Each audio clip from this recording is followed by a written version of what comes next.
Hey there everybody, this is Ronald Reagan. I'm going to be talking to you about my childhood, acting, and political careers. I was born February 6, 1911 in Tampico, Illinois. I hadn't had an all-American childhood though. My father, Jack, had been an alcoholic.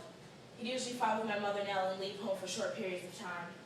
As you can imagine, it wasn't easy living with an alcoholic father and fighting parents all the time.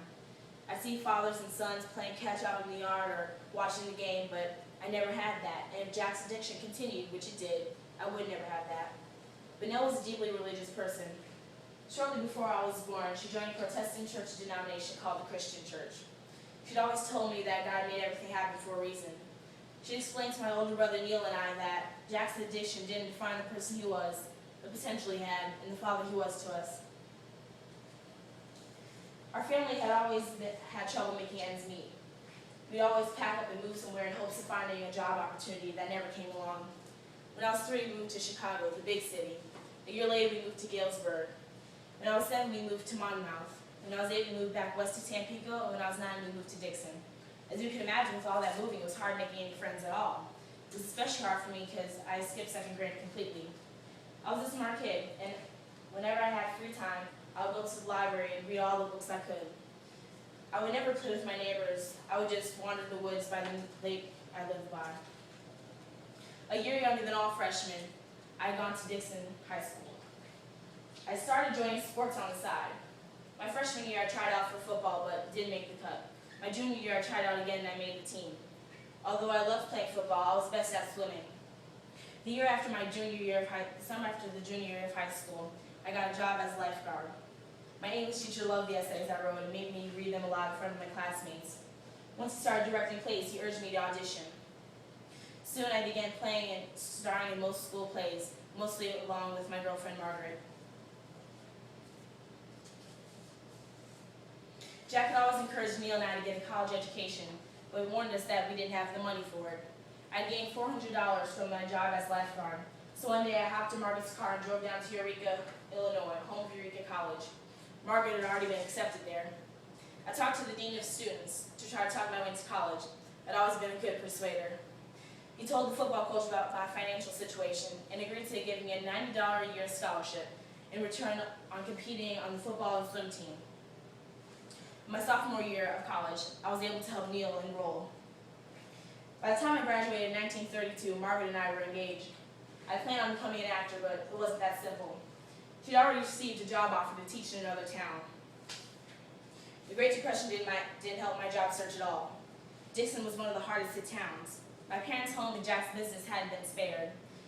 They soon moved to an apartment. Both occupying jobs, they still needed the extra money, so I sent them $50.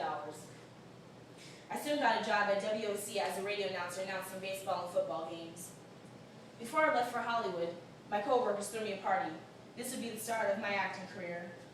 Ever since Margaret left for Europe and found someone else, I hadn't let anyone close to me until I met Jane Wyman. She was one of my co-stars on a movie we were working on together. She and I began dating, and 2 years later we got married in 1940. A year later, my father died of a heart attack. Although I lost a life, I gained one 5 months earlier. January 4th, 1941, Jane gave birth to Maureen Elizabeth Reagan. Mermy, as we call her, was our first child together. April 29th, 1937, I was enlisted in the Army Enlisted Reserve, but because I was nearsighted, I was classified for limited service only. Unlike many others, I was able to visit my family back home. I soon permanently come home to continue my acting. On March 18th, 1945, Michael Edward Reagan was born. Jay and I decided to adopt Michael since Mermy's birth hadn't gone so well. But June 26, 1947, Jane gave birth to another baby girl, but being 4 months premature, she had died the next day. Jane was shattered, and I wasn't allowed to see her after this had happened, so we grew farther and farther apart. She decided she wanted a divorce since we weren't together as much as before. We got a divorce in 1948. Though I did remarry on March 4th, 1952 to Nancy Davis, also someone I met through acting. I'd lost yet another life, July 25th, 1962. Nell had died from osteoporosis. Losing my wife and my mother in a matter of years had been a lot for me to handle. Nancy and I had our first child, Patricia Davis, on October 21st, 1958. Ronald Prescott Reagan, our second child together, was born on May 20th, 1958. I ran for governor of California and became California's 33rd governor. I was re-elected to a second term in 1972. I was eventually convinced to run for president in 1980 by Murray, and to my surprise, I beat President Jimmy Carter and became the United States 40th president, myself being a Republican. I was the oldest man to be elected to office at 69 years old. Despite my age, I was re-elected to a second term in 1984. After my presidency, I still remain politically active. Throughout my life, I ran into a lot of challenges that seemed as though they were too difficult for me to accomplish. I wasn't raised in a wealthy family, so I didn't think I'd amount to anything in life. But what I came to realize was that you can accomplish anything you work hard for. Thank you.